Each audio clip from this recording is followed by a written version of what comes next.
एक मसला जो बहुत ज़्यादा इस वक्त मालूम किया जा रहा है और काफ़ी लोगों के मैसेजेस आ रहे हैं,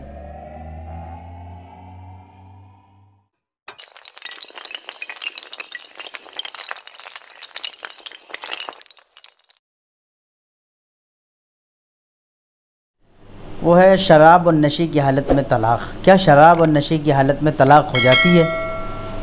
तो आप ध्यान से सुनिएगा।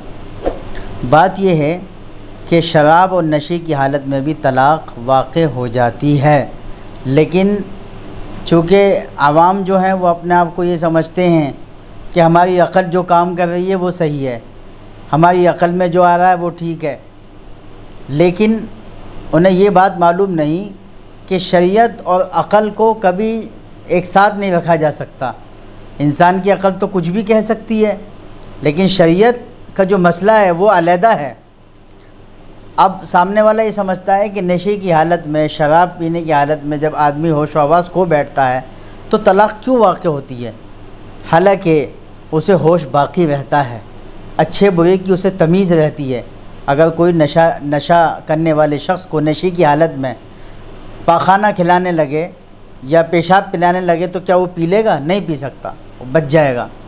तो फिर नशे की हालत में उसे ये क्यों याद नहीं रहता कि वो अपनी बीवी को तलाक़ देगा? लिहाजा याद रखा जाए, ये बात याद रखनी चाहिए, ये मसला याद रखा जाए कि नशे की हालत में भी तलाक़ वाक़ हो जाती है। फ़िक़ही इबारतों में व तलाक़ुस सुकरानी वाक़िउन के नशावर की तलाक़ वाक़ हो जाती है, और वो एक तलाक़ दे, दो दे, तीन दे, जितनी दे। अगर एक देगा तो एक तलाक़ होगी, दो देगा तो दो होंगी, और तीन देगा तो उसकी बीवी उसके निकाह से बिल्कुल निकल जाएगी, और अब आइंदा हलाल शरिया के बग़ैर दोनों का निकाह भी नहीं हो सकता। लेकिन ये मसला ज़्यादातर आवाम के दरमियान फैला हुआ है, और आवाम क्या करती है, अपना भी फ़ैसले ले लेती है। अब एक मसला आया कि उसने नशे की हालत में तलाक़ दी और उसके बाद जो है उसने उसको अपने पास रखा हुआ है और ये कह दिया कि मैं नशे की हालत में अपना आपा खो बैठा था और मुझे याद नहीं है कि मैंने तलाक़ दी या नहीं दी। लिहाजा ये बात याद रखनी चाहिए, उसे याद हो या ना हो, लेकिन नशे की हालत में तलाक़ वाक़ हो जाती है। अगर नशे की हालत में तलाक़ को वाक़ ना किया जाए तो हर आदमी नशा करके तमाशा खड़ा कर देगा और शरीयत का मजाक बना देगा और इंसानी हुकूक़ को बेपरवाही से ख़त्म करता रहेगा। इसलिए शरीयत ने ये हद लगाई है कि नशे की हालत में तलाक़ वाक़ हो जाती है। शराब से नशा किया हो, भंग से नफ़ा किया हो, अफ़ीम से, चरस से, किसी भी चीज़ से नशा किया हो, नशा होना चाहिए। अगर नशे की हालत में तलाक़ दी है तो तलाक़ हो जाएगी। इसी तरह ये बात याद रखनी चाहिए कि नशे की हालत में निकाह भी मुनक़िद हो जाता है।